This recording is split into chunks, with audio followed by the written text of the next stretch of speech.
तो कल हमने स्टार्ट किया था वेस्पर थ्योरी, तो इसी के आगे से स्टार्ट करते हैं। अब कुछ पॉइंट्स मैंने बता दिए थे आपको, करीब 5-6 पॉइंट्स बता दिए थे, तो अब उसके आगे के पॉइंट्स के बारे में हम बात करेंगे। क्या कह रहे हैं इसमें, देखो वेस्पर थ्योरी ये कह रही थी कि भाई लोन पेयर और बॉन्ड पेयर के रिपल्शंस को हम लोगों ने एक्सप्लेन किया था। हालांकि रिपल्शंस और भी तरीके के होते हैं, वो हमने होमवर्क में भी दिए थे आपको। तो पहले देखो वही वाला एक होमवर्क पूरा कर देते हैं, है ना। रिपल्शन का ऑर्डर, एक होमवर्क दिया था, किसी ने भेजा भी नहीं, कल एक ने भेजा था सिर्फ। जैसे मान लो ये है लोन पेयर का, लोन पेयर से बताया था, लोन पेयर का पाई बॉन्ड से, है ना। फिर क्या था, लोन पेयर का बॉन्ड पेयर से, और लोन पेयर का ऑड इलेक्ट्रॉन से। फिर था पाई बॉन्ड का पाई बॉन्ड से, पाई बॉन्ड का बॉन्ड पेयर से, पाई बॉन्ड का ऑड इलेक्ट्रॉन से। फिर था हमारा बॉन्ड पेयर का बॉन्ड पेयर से, और बॉन्ड पेयर का ऑड से, और ऑड का ऑड से। इतने टाइप के अगर इलेक्ट्रॉन्स हम लें, इनके रिपल्शंस को हमें एक्सप्लेन करना है। कल के नोट्स आज मैं सेंड कर दूंगा, अभी दोनों, ठीक है। तो देखो इन सबको हमें एक्सप्लेन करना है, तो देखो कैसे करेंगे, ध्यान से समझो।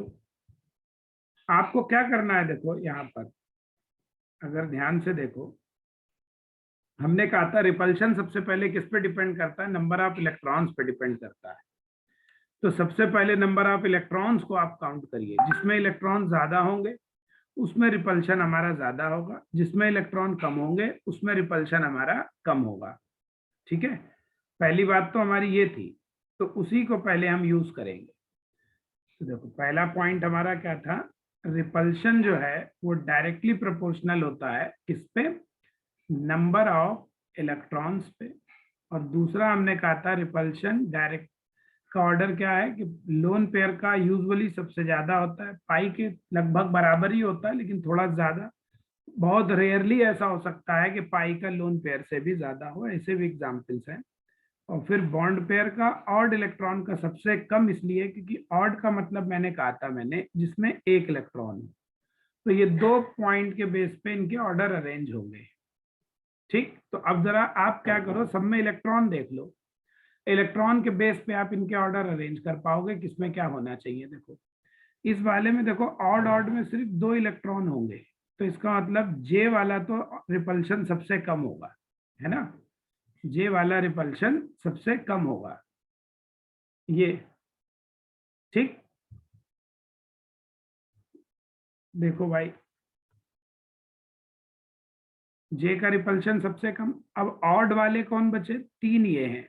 अब इन 3 ऑड में 3-3 इलेक्ट्रॉन, भाई इसमें भी लोन पेयर के 2 इलेक्ट्रॉन, ऑड का कितना 1 इलेक्ट्रॉन, तो ये 3 इलेक्ट्रॉन वाले हुए। बाकी सब 4 इलेक्ट्रॉन वाले, तो 4 इलेक्ट्रॉन वाले पहले आ जाएंगे, बाकी सारे ये यहाँ पे आएगा। कैसे, देखो भाई 3 इलेक्ट्रॉन है लोन पेयर ऑड पेयर में, तो इसको डी को, जी को और आई को कंपेयर करो। इनमें देखो ऑड तो सब में सेम ही है, यहाँ पे क्या है लोन पेयर है, यहाँ पे क्या है पाई है, यहाँ पे बॉन्ड पेयर। तो इधर देखो लोन पेयर पहले है, पाई उसके बाद है, बॉन्ड पेयर सबसे बाद में। तो इसका मतलब डी वाला तुम्हारा पहले आ जाएगा, पाई वाला उसके बाद आएगा, और उसके बाद आई वाला आएगा, ठीक।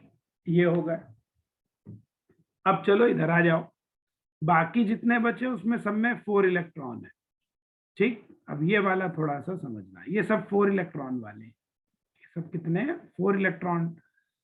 तो अब इनको जरा देखो, तो लोन पेयर सबसे पावरफुल है, इसका मतलब ए वाला हमारा सबसे पहले आएगा, ए हो गया।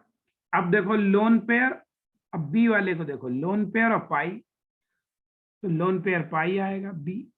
अब देखो सी वाले को देखो, सी वाले में लोन पेयर और बॉन्ड पेयर है, जबकि, अच्छा पहले इनको अरेंज कर लो, देखो ई वाले को और एफ वाले को, तो ई और एफ को अरेंज करने में कोई दिक्कत है नहीं, और एच भी अरेंज हो जाएगा। तो ई वाले में हमारा क्या आएगा भाई, देखो पाई है और एफ में भी पाई है, लेकिन ई वाले में दोनों पाई हैं जबकि एफ वाले में एक बॉन्ड पेयर है। तो पाई पाई तो कॉमन हो गए, देखो ये वाला पाई और ये पाई दोनों में कॉमन हो गया। तो इसमें अब बचा जो है उससे कंपेयर कर लो, ये पाई बचा, ये बॉन्ड पेयर, रिपल्शन किसका ज्यादा है, पाई का। इसका मतलब ई वाला पहले आएगा, एफ वाला बाद में जाएगा, ये होगा रेंज।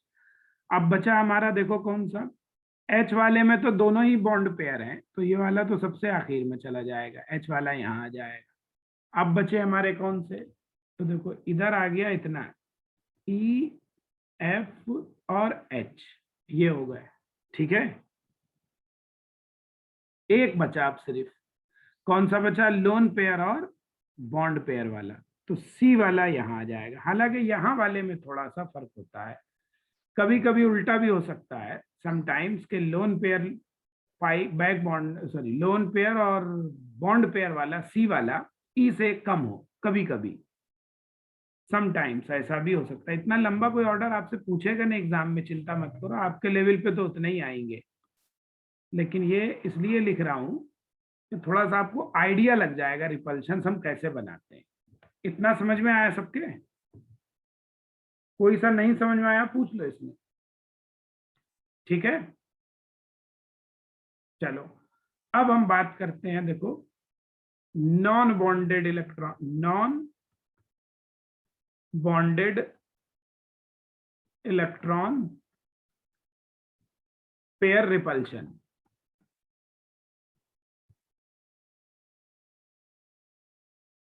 इसको हम कहते हैं NBEPR, ठीक, non bonded electron pair repulsion.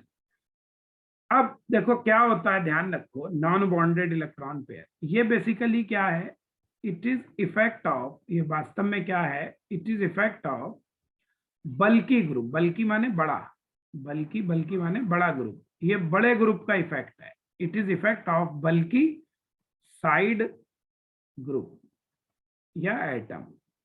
जो साइड ग्रुप है हमारा, अगर वो बड़ा है या छोटा है, तब फिर हमें उसको बताना होगा कि वो कैसे, ठीक है। इसकी वजह से एंगल्स में हमारे चेंजेस आते हैं, उसी को हम क्या कहते हैं, non bonded electron pair repulsion.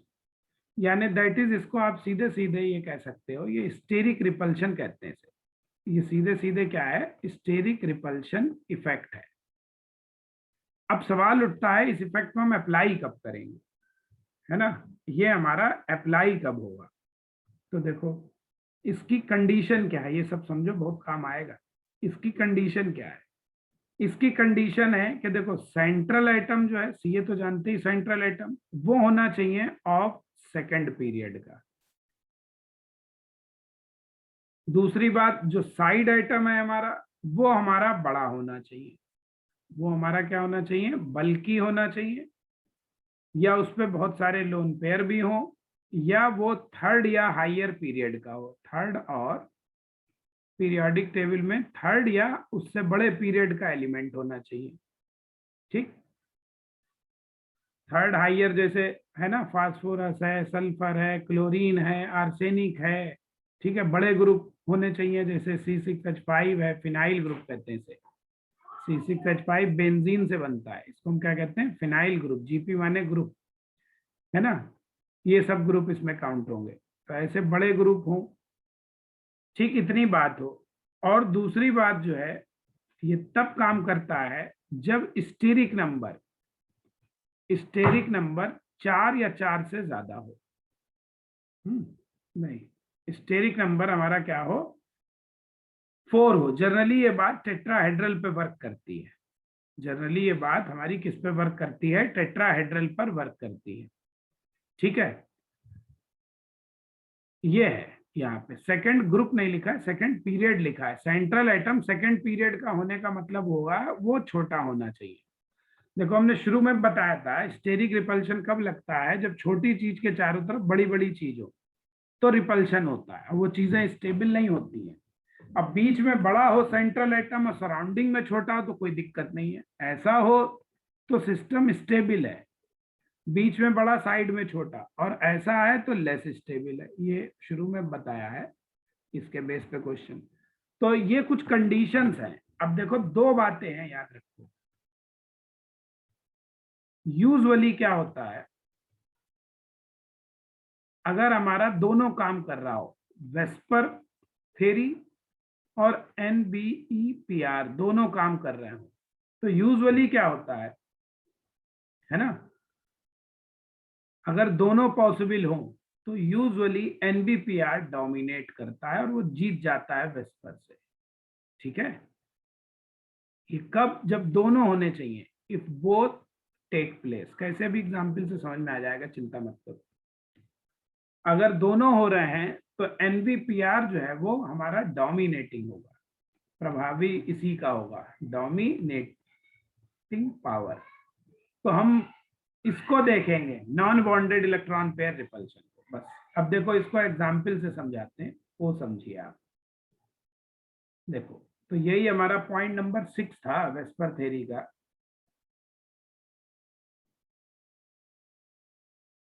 ठीक, देखो एग्जाम्स में, जैसे आप में से जो बच्चे बोर्ड के एग्जाम दे रहे हो, देने होंगे 12th के आगे, या जो ग्रेजुएशन के अगर कहीं दे रहे हैं, तो उनको वेस्पर थ्योरी लिखने को आए तो इस पॉइंट नंबर 6 को बहुत लिखने की जरूरत नहीं है। 5 पॉइंट्स ऊपर के लिख दीजिए एग्जाम्पल्स के साथ, उतना सफिशिएंट होता है। 6 पॉइंट जो है ये कॉम्पिटिशन्स के लिए है, मेनली जेई नीट के लिए, है ना।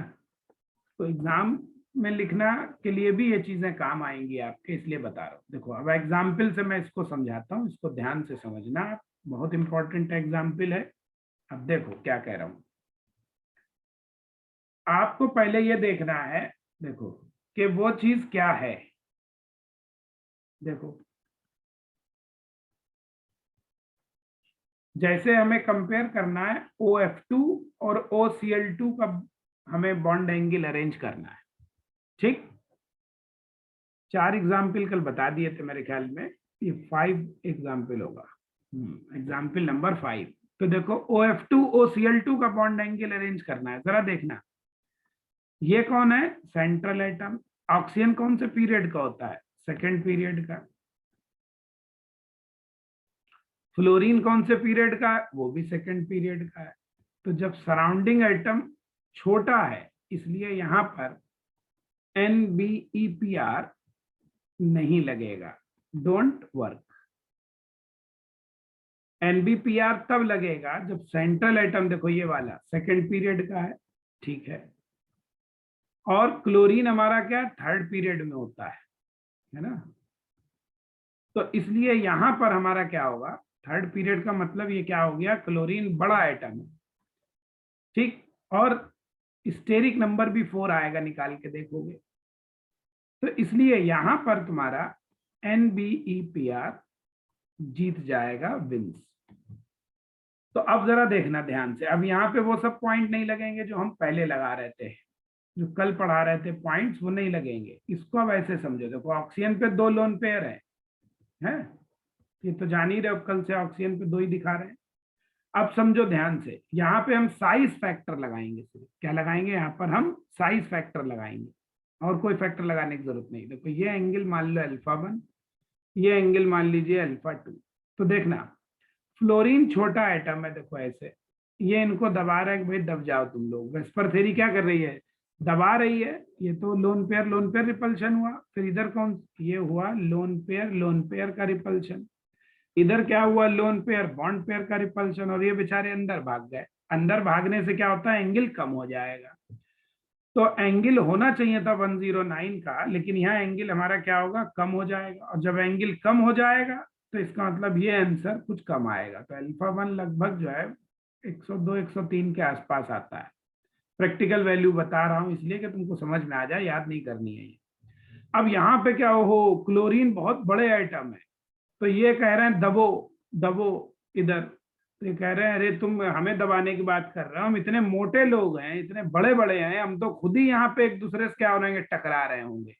इसी को हम क्या कहते हैं, स्टेरिक रिपल्शन कहते हैं, या इसी को हम यहाँ क्या कह रहे हैं, non bonded electron pair repulsion. तो इन्हीं में रिपल्शन, प्लस क्लोरीन पे लोन पेयर भी है, वो भी रिपल्शन करेंगे। ओखो, तो ये कह रहे हैं तुम हमें मत दबाओ, बल्कि हम आज तुम्हें दबाएंगे। अभी तक लोन पेयर तुम हमें दबाते थे एटम्स को, आज हम तुम्हें दबाएंगे, तो उल्टा ये चीज इधर भागने लगेगी। तो इसलिए अल्फा 2 कम नहीं होगा बल्कि क्या होगा, बढ़ेगा, इंक्रीजेस। कहां से? फ्रॉम 109 डिग्री का जो एंगल होता है स्टैंडर्ड, उससे बढ़ेगा। तो इसीलिए प्रैक्टिकली अल्फा 2 जो है तुम्हारा बढ़ जाएगा। और जब ये बढ़ जाता है, देखो इतना आता है, तो इसका मतलब इधर तो कम हो रहा है, अल्फा 1 छोटा होगा और अल्फा 2 क्या आएगा, बड़ा आएगा। बताओ ये समझे या नहीं समझे? यही समझे तभी आगे समझ में आएंगे, नहीं समझ में आया फिर से बता देंगे।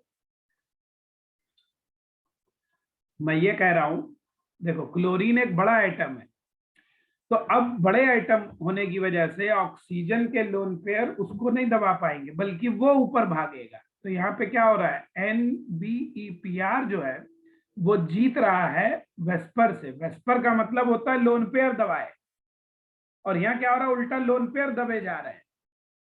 तो इसलिए यहाँ एंगल बढ़ेगा, कम नहीं होगा। तो 109 नहीं आएगा, 109 से ज्यादा आएगा। तो इतना आप समझ में आ गया होगा NBPR कैसे काम करता है। ठीक,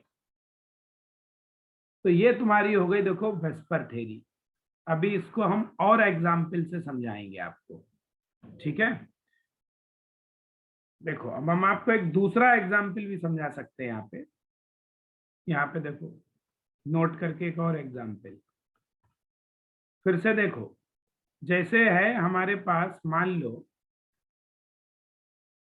अब एग्जाम्पल बदल दे रहे हैं, ध्यान से देखो। नाइट्रोजन की जगह हम ऐसा करते हैं, कोई दूसरा ग्रुप लगा देते हैं।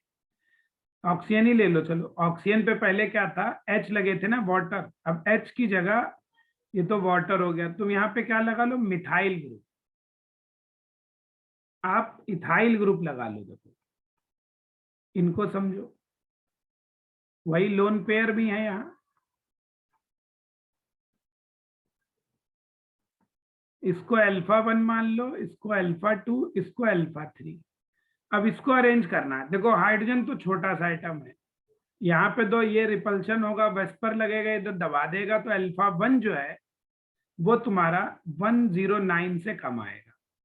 यहाँ पर कितना आएगा, 109 से कम आएगा। लेकिन यहाँ पे क्या है, देखो ऑक्सीजन सेकेंड पीरियड का है और मिथाइल ग्रुप बड़ा है, तो इन दोनों में क्या लगेगा, NBPR लगेगा। दोनों ग्रुप बड़े हैं, तो यहाँ पे NBPR काम करेगा। जब एल्काइल ग्रुप हैं, बड़े होते हैं, तो NBPR काम करेगा।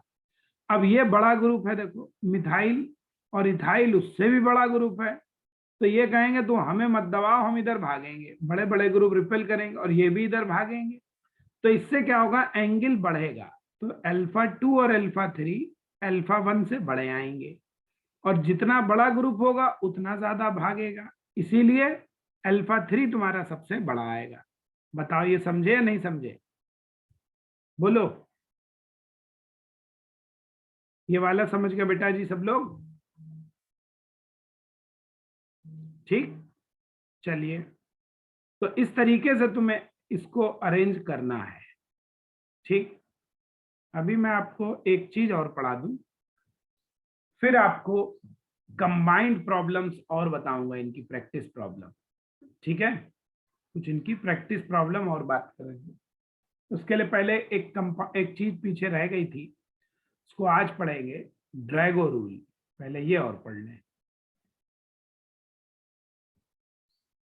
ड्रैगो रूल क्या कहता है?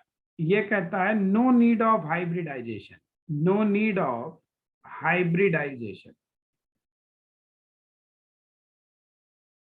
ड्रैगो रूल ये कहता है कि ये जरूरी नहीं है कि हमेशा हाइब्रिडाइजेशन हो। ये कहता है कि ऐसा नहीं है कि हर कंपाउंड में आप हाइब्रिडाइजेशन ही लगाते रहिए, कहीं कहीं हाइब्रिडाइजेशन की जरूरत नहीं भी है। बिना हाइब्रिडाइजेशन के भी हम चीजों को समझा सकते हैं, ये कह रहा है Drago.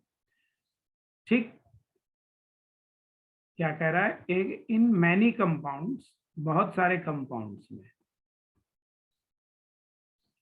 There is no need of hybridisation, no need of hybridisation. ऐसे कंपाउंड्स जो हैं, सच कंपाउंड्स जिसमें हाइब्रिडाइजेशन की जरूरत नहीं है, कौन से होंगे? मस्ट फॉलो हम कैसे पता करेंगे? Must follow following conditions. उनके अंदर ये जितनी बातें लिख रहा हूं ये होनी चाहिए। क्या क्या होनी चाहिए? देखो, पहला पॉइंट, जो सेंट्रल एटम है वो 15 और 16 ग्रुप का ही होना चाहिए। नाइट्रोजन फैमिली और ऑक्सीजन फैमिली उसी पे लगता है। ये सेंट्रल एटम किसका होना चाहिए? ऑफ ग्रुप 15, माने नाइट्रोजन फैमिली कहते हैं, एंड ऑफ ग्रुप 16 माने ऑक्सीजन फैमिली। दो पर ही चलता है, पहली बात। ठीक। एंड ऑफ थर्ड पीरियड का होना चाहिए, थर्ड और हायर पीरियड का, माने नाइट्रोजन और ऑक्सीजन को छोड़ के वो होने चाहिए, नाइट्रोजन और ऑक्सीजन नहीं होने चाहिए। दूसरा पॉइंट देखो क्या है, इसका रीजनिंग नहीं बताऊंगा, रीजनिंग काफी लंबा है, आपसे कोई मतलब भी नहीं है ज्यादा। जेई नीट में आपको थोड़ा सा ये रूल्स जो बता रहे हैं ध्यान रखने पड़ेंगे। तो ये होना चाहिए सेंट्रल एटम, नाइट्रोजन और ऑक्सीजन छोड़ के उनके नीचे वाले एलिमेंट होने चाहिए। जो सराउंडिंग एटम है वो हमारा बल्कि बड़ा होना चाहिए। बल्कि क्या, बल्कि ऐसे लिखो, सराउंडिंग एटम की जो इलेक्ट्रोनिगेटिविटी है वो हमारी कम होनी चाहिए। किससे? 2.5 से। सराउंडिंग एटम की इलेक्ट्रोनिगेटिविटी 2 पॉइंट, देखो एक ऐसे लिखें, इलेक्ट्रोनिगेटिविटी ऑफ सराउंडिंग एटम ये कम होनी चाहिए 2.5 से। 2.5 किसकी होती? कार्बन सल्फर आयोडीन की, हम पहले बता चुके। इससे कम होनी चाहिए। तीसरी बात, जो कंपाउंड है पूरा वो न्यूट्रल होना चाहिए। कंपाउंड हमारा क्या होना चाहिए? न्यूट्रल होना चाहिए। अगर ऐसा है, कोई कंपाउंड इन तीनों बातों को फॉलो कर रहा है, इफ ए कंपाउंड, आप न्यूट्रल तो दिया ही होगा, इसलिए मेनली ऊपर वाले 2 पॉइंट देखने हैं आपको। सेंट्रल एटम जो है थर्ड या उससे बड़े पीरियड का हो, लेकिन ग्रुप होना चाहिए 15 और 16, केवल नाइट्रोजन और ऑक्सीजन फैमिली काम करता है। सराउंडिंग एटम आपका ये होना चाहिए। ठीक। सराउंडिंग एटम इसलिए 2.5 से कम वाले कौन से मिलेंगे? देखो, हाइड्रोजन, हाइड्रोजन की इलेक्ट्रोनिगेटिविटी 2.1 होती है ना। हाइड्रोजन होना चाहिए। सिलिकॉन होना चाहिए, सिलिकॉन की इलेक्ट्रोनिगेटिविटी एसआई की होती है कितनी? 1.8। ये मिलेंगे आपको जनरली, तुम्हारे लेवल पे हाइड्रोजन ही मिलेंगे आपके लेवल पे। वैसे तो बहुत सारे एग्जाम्पल है, लेकिन आपके लेवल से पढ़ा रहा हूं तो आपको हाइड्रोजन ही मिलेगा, और भी होते हैं। तो इफ ए कंपाउंड फॉलो, अगर वो ये तीनों कंडीशन फॉलो करे, अबव 3 कंडीशंस, ठीक, को फॉलो करे, तो क्या होगा? पहली बात, ऐसे कंपाउंड, सच कंपाउंड्स में कुछ खास बातें। पहली बात, आर कॉल्ड एज, ऐसे कंपाउंड को हम कहेंगे are called Drago compound. Drago, ऐसे कंपाउंड हमारे क्या कहलाएंगे? ड्रैगो कंपाउंड कहलाएंगे, पहला पॉइंट। दूसरी पॉइंट, ऐसे कंपाउंड में हाइब्रिडाइजेशन नहीं होगा, नो हाइब्रिडाइजेशन इन सच कंपाउंड्स। ऐसे कंपाउंड्स में हाइब्रिडाइजेशन नहीं होगा, ड्रैगो कंपाउंड में हाइब्रिडाइजेशन नहीं होगा।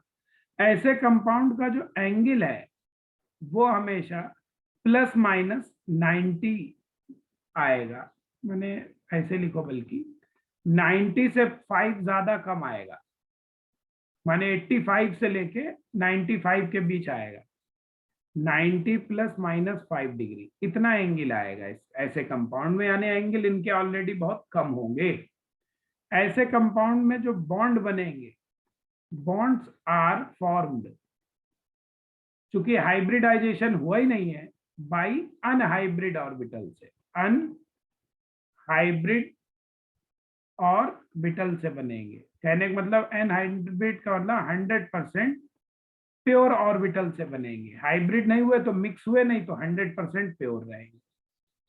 देखो, जैसे एग्जाम्पल देखना आप जरा ध्यान से, एग्जाम्पल ऑफ ड्रैगो कंपाउंड देखो, फॉस्फीन है ना, H2S, ये दो आपके लेवल पे सबसे ज्यादा इंपॉर्टेंट है, बता तो हम और भी सकते हैं आपको। तो देखो फास्फोरस कौन सा है, थर्ड पीरियड का है ना, थर्ड पीरियड है और 15th ग्रुप का है, और हाइड्रोजन की इलेक्ट्रोनेगेटिविटी 2.5 से कम है। सारी बातें ओबे हो रही हैं। यहाँ भी क्या है, सल्फर क्या है, थर्ड पीरियड का है आपका, थर्ड पीरियड का होता है 50। थोड़ा पीरियोडिक टेबल के ना याद करने पड़ेगा बेटा जी, बिना उसके गड़बड़ होता है। तो हम पढ़ा देंगे तब याद भी करा देंगे सब। और इसकी इलेक्ट्रोनेगेटिविटी हाइड्रोजन की 2.1। तो ये दोनों सारी कंडीशन, तीनों कंडीशन को फॉलो कर रहा है। फॉलो 3 कंडीशंस, तीनों कंडीशंस को फॉलो कर रहा है, इसलिए ये दोनों क्या होंगे, ड्रैगो कंपाउंड होंगे। These are Drago compound. तो ये दोनों आपके ड्रैगो कंपाउंड होंगे, इसलिए यहां पर इन दोनों में कोई हाइब्रिडाइजेशन नहीं होगा, नो हाइब्रिडाइजेशन। तो फॉस्फीन और H2S में कोई हाइब्रिडाइजेशन नहीं होता। फार्मूले से निकालने मत बैठ जाना।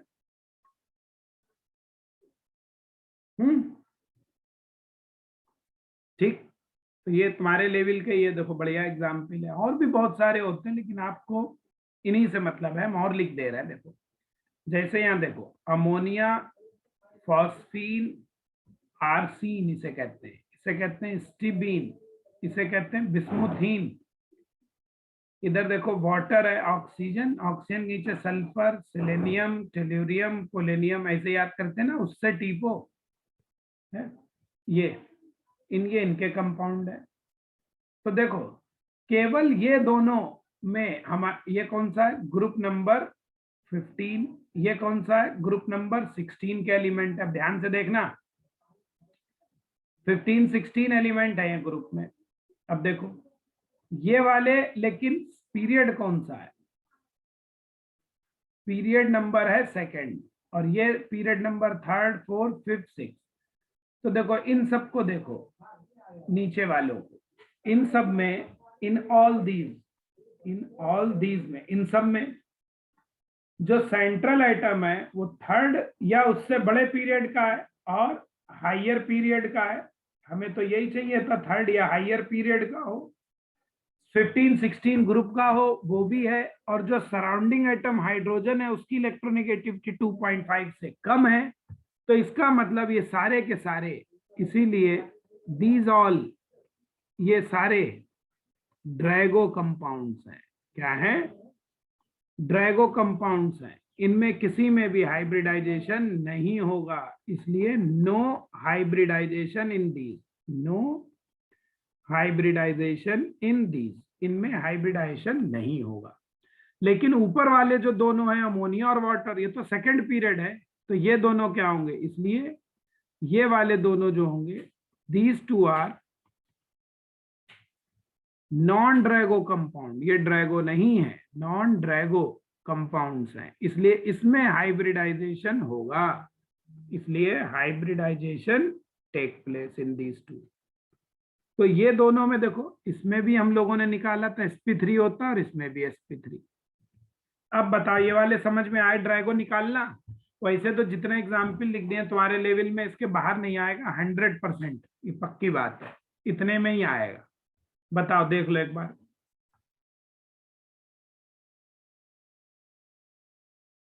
एक बार देख लो पहले, फिर बताता हूं।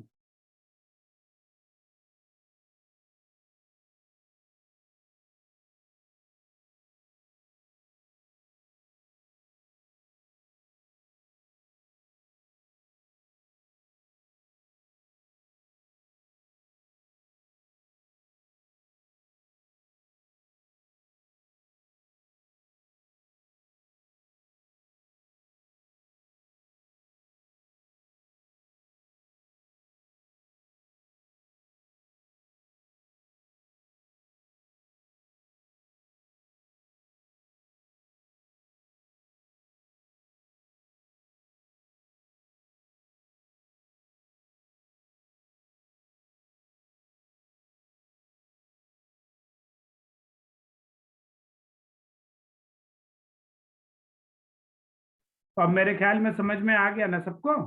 तो ड्रैगो कंपाउंड अब बता सकते हो, इतने ही है, होते तो और भी है, लेकिन तुम्हारे लेवल पर इतने ही पर्याप्त है। कोई और इनके अलावा दिया हो तो ढूंढना, वैसे कभी नहीं देगा, इतना लेवल हाई नहीं पूछते हैं। ठीक है, तो ये होगा तुम्हारे ड्रैगो कंपाउंड निकालना। अब देखो जो ड्रैगो कंपाउंड होते हैं, मैंने कहा उनके एंगल हमारे 90 के आसपास आते हैं। देखो जैसे अमोनिया, फॉस्फीन, आर्सीन, स्टीबीन और बिस्मुथीन। तो अगर इनके मैं एंगल लिखूं तो अमोनिया का तो 107 अब, और वाटर 2 के तो याद हो ही गए होंगे यार, कितनी बार लिख चुके। अब देखो ये सब ड्रैगो कंपाउंड है और ड्रैगो के एंगल जो है 90 के आसपास आएंगे, तो ये सब 90 के आसपास होंगे। देखो जैसे हम फास्फीन का 94 लगभग होता है, इसका लगभग 92 के आसपास लगभग, और 90 के आसपास आएंगे। ऐसे देखो इधर है आपका कौन, water, H2S, H2SE, H2TE। Polonium मत लिखो, पोलेनियम रेडियो एक्टिव होता है, मनो लिखो, मनो नहीं लिखो। रेडियो एक्टिव चीजों के कंपाउंड की पढ़ाई करना बहुत मुश्किल होता है साइंटिस्ट के लिए। तो हम इधर इनके देखो एंगल लिखो, तो वाटर का एंगल 105। अब देखो इन सब के 90 के आसपास आएंगे, तो H2S का करीब जो होता है 92 90 के आसपास होता है। ठीक है, 90 लिख लो, चलो लगभग, ये लगभग का साइन लगा दिया।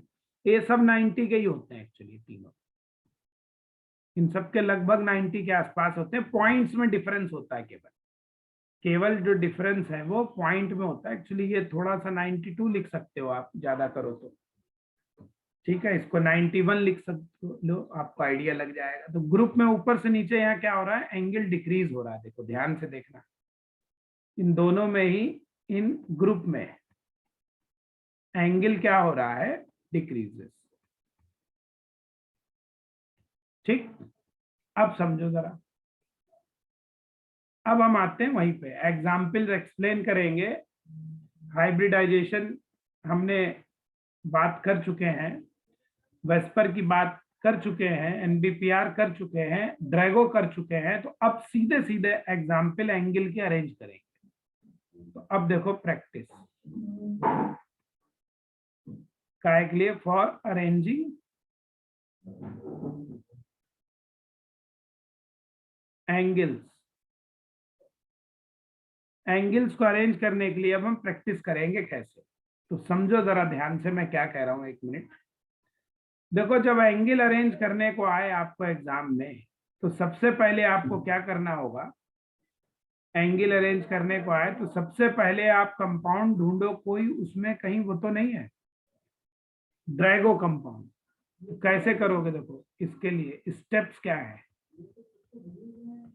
सबसे पहले फाइंड ड्रैगो कंपाउंड, अगर ड्रैगो है तो ढूंढ लो, और जो ड्रैगो अगर है तो उसका एंगल सबसे कम होगा, एंगल विल बी मिनिमम, और वो तो 90 के आसपास होगा, है ना। तो उसका एंगल सबसे कम अरेंज कर दो। फिर फाइंड, उसमें क्या ढूंढना, NBEPR, और वहां पे एंगल क्या होंगे, बड़े होंगे, एंगल यहां पर इंक्रीजेस। और वो सी case first and case second को ध्यान रखो। इतने पॉइंट्स अगर आप लगाओगे तो आपके एंगल के ऑर्डर आपके आराम से अरेंज हो जाएंगे। ठीक है, अब देखो हम एक एक करके दिखा रहे हैं एग्जाम्पल। देखो समझो, पहला एग्जाम्पल देखो, यही ऑर्डर फॉलो करना, अपने मन से ऑर्डर मत लगाने बैठ जाना वरना गड़बड़ कर जाओगे। ठीक है, तो इसको ध्यान से जैसे बता रहा हूं वैसे ही करोगे तो आपके समझ में आ जाएगा। देखो सबसे पहले मान लो हमें इसे अरेंज करना है, OH2, OF2, OCl2, OBr2। ठीक, क्या इसमें कोई ड्रैगो है, साथ तो ऑक्सीजन है। ड्रैगो होने के लिए सेंट्रल एटम थर्ड या हायर पीरियड का होना चाहिए, और ऑक्सीजन सेकंड पीरियड का है। ऑक्सीजन जो है वो कौन सा है, सेकंड पीरियड का है, हालांकि ग्रुप 16 है, ग्रुप 16 है, इसलिए ऑल आर ड्रैगो नहीं है, ऑल आर नॉन ड्रैगो। तो इसलिए ड्रैगो वाला कंसेप्ट काम नहीं करेगा। इन दोनों में देखो सराउंडिंग एटम हमारे बड़े हैं, सेंट्रल एटम छोटे हैं, तो इन दोनों में क्या लगेगा, NBEPR लगेगा। और इन दोनों में क्या छोटे हैं, तो यहाँ पे क्या लगेगा, वेस्पर। इतनी बात समझ में आई, ऐसे ढूंढेंगे हम। तो अब वेस्पर में क्या होता है, एंगल हमारे कम होते हैं, एंगल डिक्रीजेस होते हैं। एंगल डिक्रीज करेगा, क्यों, लोन पेयर क्या करेंगे, रिपल्शन करेंगे, due to repulsion by lone pair, repulsion by lone pair. और यहां पे क्या होगा, एंगल इंक्रीज होगा, increases due to steric repulsion, जिसको हम NBPR कह रहे हैं, स्टेरिक रिपल्शन। यहां पे एंगल बढ़ेगा, इसका मतलब यहां पे हेयर इन दोनों ही केस में देखो स्टेरिक नंबर इन दोनों का बेटा जी कितना है, इन सब कंपाउंड का स्टेरिक नंबर, चारों कंपाउंड का स्टेरिक नंबर कितना आएगा, 4। 2 लोन पेयर है, 2 बॉन्ड पेयर है ना, 2 लोन पेयर है और 2 बॉन्ड पेयर है। अब स्टेरिक नंबर 4 के मतलब इनकी ज्योमेट्री जो है वो टेट्राहेड्रल हो गई, और टेट्राहेड्रल का स्टैंडर्ड एंगल 109। तो यहाँ एंगल कम आ रहा है, इसलिए इन सब में, इन दोनों में, पहले वाले में एंगल 109 से कम आएगा, और इन दोनों में एंगल हमारा क्या आएगा, 109 से ज्यादा आएगा। ये बात समझे नहीं समझे? तो इसलिए देखो पहले इन दोनों को अरेंज करो, इस वाले और इस वाले को याद करो, ये तो हम कल ही बता चुके हैं ना। ये यहां था, फ्लोरीन ज्यादा इलेक्ट्रोनेगेटिव है इधर, तो ये कौन सा बनेगा, केस सेकंड, याद आ रहा है, यहाँ ऑक्सीजन ज्यादा इलेक्ट्रोनेगेटिव है, केस 1। और याद होगा तुम्हें केस 1 में और केस 2 में क्या था, कि जब बॉन्ड पेयर सराउंडिंग एटम की तरफ खिंच जाते हैं तो एंगल ज्यादा डिक्रीज हो जाता है, इसलिए OF2 का एंगल कम आएगा, वाटर का उससे ज्यादा आएगा, और इन दोनों का तो ज्यादा आएगा। और इन दोनों में ज्यादा किसका आएगा, क्यों, क्योंकि ब्रोमीन का साइज क्लोरीन से बड़ा है, इसलिए आंसर ये आएगा हमारा, है ना। ये वाला समझ में आया, देखो ठीक है। तो एक ये बस इधर आ गया, देखो ध्यान रखना, यहाँ पे साइज जो है ब्रोमीन का क्लोरीन से ज्यादा है, इसलिए वहां रिपल्शन और ज्यादा होगा स्टेरिक, और जितना बड़ा एटम एंगल उतना बढ़ेगा। बताओ ये वाला समझे या नहीं समझे, सब लोग समझ गए? ये एग्जाम्पल कैसे मैंने किया। अगला देखो, अब यहाँ O हटा के, यही एग्जाम्पल सेम लो, बस O हटा के सल्फर कर दो, SH2 SF2 SCl2 SBr2, ये कर दो, देखो सेम है। अब देखो सल्फर जो है वो कौन सा है, थर्ड पीरियड का है ना, और ग्रुप नंबर कौन सा है इसका, 16th ग्रुप है, ठीक। अब देखो इस वाले केस में, तो ये वाला तो हमारा क्या हो गया, H2S तो अभी बता ही दिया था, H2S और फॉस्फीन तो याद ही कर ले, ड्रैगो कंपाउंड है, सारी तीनों कंडीशन फॉलो कर रहे हैं। तो जब एंगल अरेंज करोगे तो एंगल में जिस जो ड्रैगो होता है, मैंने कहा उसका तो सबसे कम होगा, तो उसको तो उठा के सबसे पहले लिख दो, तो H2S को सबसे पहले लिख दो, सबसे कम एंगल तो इसी का आएगा। बात समझ में आया? अब इन सबको देखो, ये सब क्या है, ड्रैगो नहीं है, नॉन ड्रैगो, पहली बात। दूसरी बात देखो, सल्फर हमारा थर्ड पीरियड का है, एंड इन पे NBPR भी काम नहीं करेगा, क्योंकि NBPR के लिए जो हमारा सेंट्रल एटम है वो सेकंड पीरियड का होना चाहिए, NBPR don't work, as sulphur काय का है, थर्ड पीरियड का है सेंट्रल एटम, जबकि NBPR के लिए सेंट्रल एटम सेकंड पीरियड का होना चाहिए, इसलिए यहां पर सिर्फ क्या लगेगा, वेस्पर ही काम करेगी, है ना। और वेस्पर में अब तो सीधे सीधे है कि देखो इधर से इधर इन तीनों में चले, ध्यान से देखो, इन्हीं तीनों की बात कर रहा हूं, इधर से इधर चलो इन तीनों में, तो इलेक्ट्रोनेगेटिविटी ऑफ साइड एटम क्या हो रही है, डिक्रीज हो रही है। फ्लोरीन क्लोरीन ब्रोमीन इलेक्ट्रोनेगेटिविटी कम होगी। पॉइंट नंबर 3 याद करो वेस्पर थ्योरी का, कि सराउंडिंग एटम की इलेक्ट्रोनेगेटिविटी कम हो तो एंगल हमारा क्या होता है, बढ़ता है ना। तो SF2 का उससे बड़ा आएगा, SCl2 का उससे बड़ा आएगा, SBr2 का उससे बड़ा आएगा। बोलो।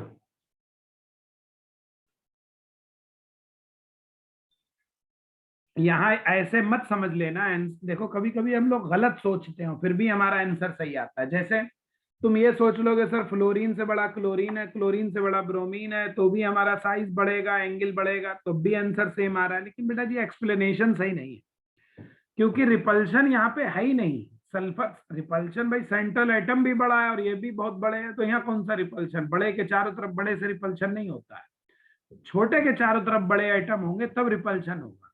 तो इसलिए यहाँ पे वेस्पर ही काम करेगा। इन चारों के एंगल तुम्हारे क्या 90, देखो इसका तो एंगल 92 ही बता ही दिया। इवन इन तीनों के एंगल कितने आएंगे? देखो इसका एंगल कितना होगा, इसका एंगल तो लगभग 90 आएगा, वही 92 लिखा ही है ऊपर। और इन तीनों के एंगल क्या आएंगे? क्योंकि सब में वेस्पर लग रहा है ना, तो 109 से आएंगे। अगर तुम साइज के बेस पे कहते NBPR तो 109 से ज्यादा आता। बताओ ये वाला समझे नहीं समझे बेटा?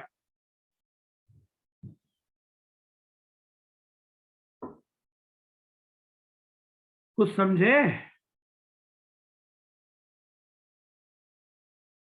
तो ये देखो अब ऑर्डर अरेंज हो गए होंगे मेरे ख्याल में।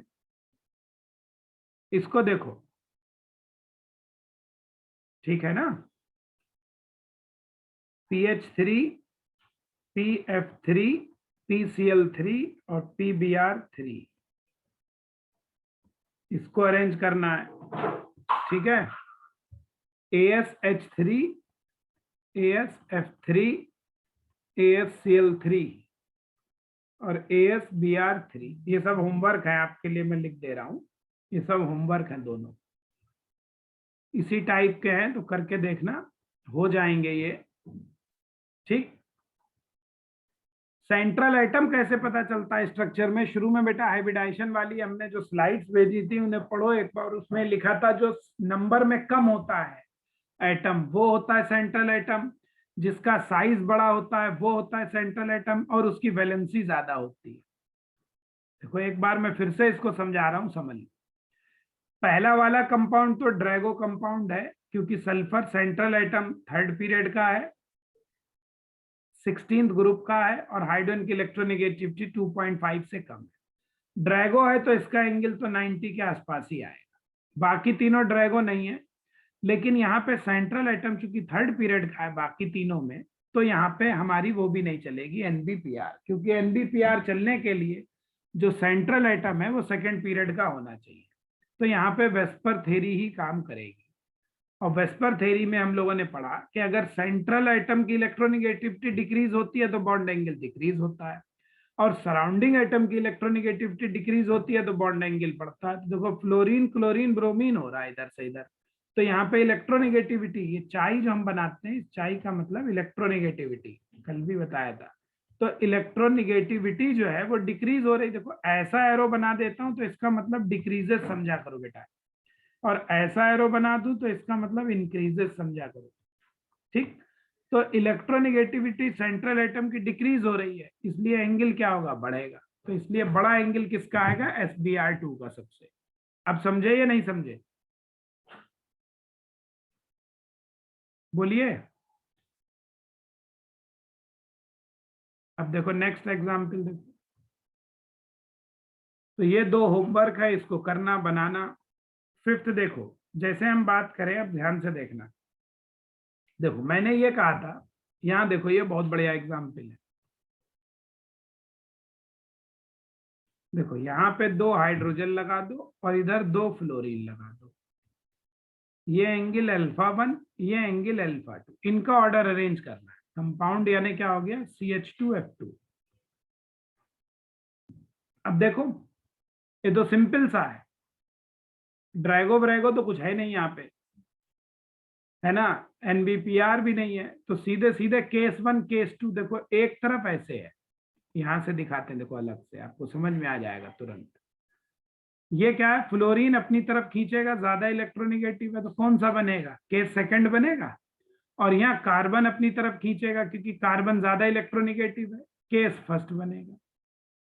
तो बस अब तो बताने की जरूरत नहीं। केस सेकंड में क्या होता है, एंगल का डिक्रीज ज्यादा होता है, more decrease in angle, more decrease in angle.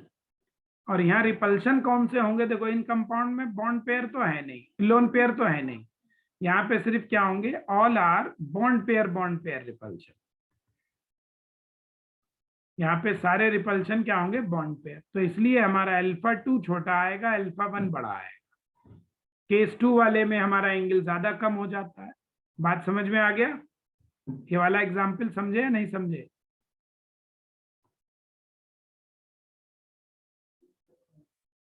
अब देखो, मैंने एक बात कल लिखी थी कि जो पाई बॉन्ड होते हैं वो भी रिपल्शन करते हैं, उसका एग्जाम्पल नहीं दिखाया, अब दिखाता हूं। देखो, जैसे फॉर्मेल्डिहाइड की बात करें, HCHO कौन है, फॉर्मेल्डिहाइड, ये भी इंपॉर्टेंट एग्जाम्पल। देखो फॉर्मेल्डिहाइड का स्ट्रक्चर क्या है, ये है। अब ध्यान से समझो, एक एंगल ये है अल्फा 1, एक एंगल ये है अल्फा 2, एक एंगल अल्फा 3, ठीक है। sp2 हाइब्रिडाइजेशन होगा यहाँ पे। अब जरा देखो ध्यान से समझना, जो पाई बॉन्ड है, मैंने कहा था पाई बॉन्ड वो किसकी तरह बिहेव करता है, बिहेव लाइक लोन पेयर।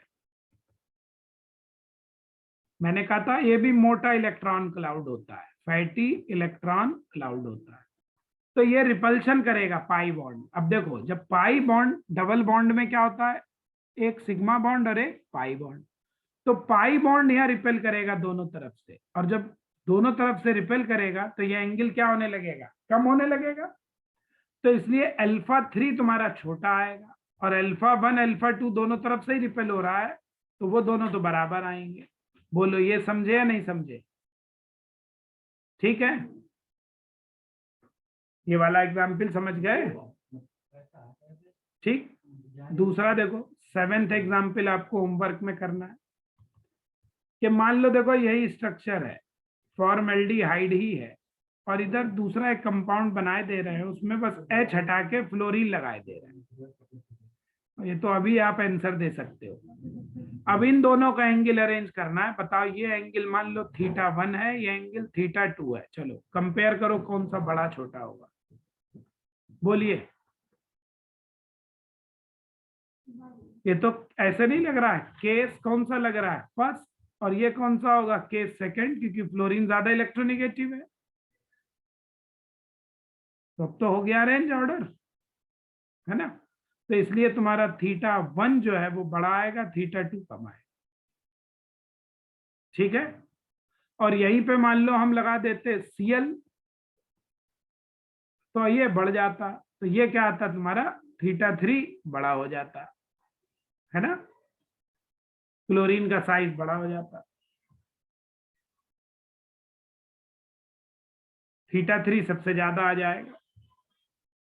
ये वाले एग्जाम्पल सबके समझ में आए या नहीं आए, ये बताओ पहले, बोलो भाई। मैं इधर से अनम्यूट कर रहा हूं, आप अपनी प्रॉब्लम्स पूछ सकते हो, इधर से अनम्यूट कर रहा हूं, ठीक है।